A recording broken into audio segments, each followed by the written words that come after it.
বসুন, আমরা এরপরে গাড়ির যে পুষ্পাঞ্জলি নেব, সকলে একসাথে বসলে তারপরে সুস্থভাবে আপনারা বাইরে। রামকৃষ্ণ নবযুব সংঘের পরিচালনায় এবং বড়আমসা গ্রামবাসীবৃন্দের পূর্ণ সহযোগিতায় আমাদের এই রাম পুজো আজ 14 বছরে পদার্পণ করলো। 14 বছর ধরে আমরা নিষ্ঠার সঙ্গে এই পুজো পালন করে আসছি। বহু দূর দূরান্ত থেকে ভক্তরা এখানে আসে, সন্তান লাভের আশায় অনেকে এখানে মানত করে এবং এখানে পুজো দিতে আসে। তাই এখানে আমাদের এই পুজো 14 বছর ধরে মহা ধুমধামের সঙ্গে পালন করে আসছি।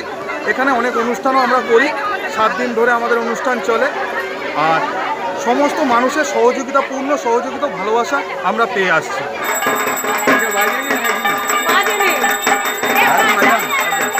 ভাই যাও।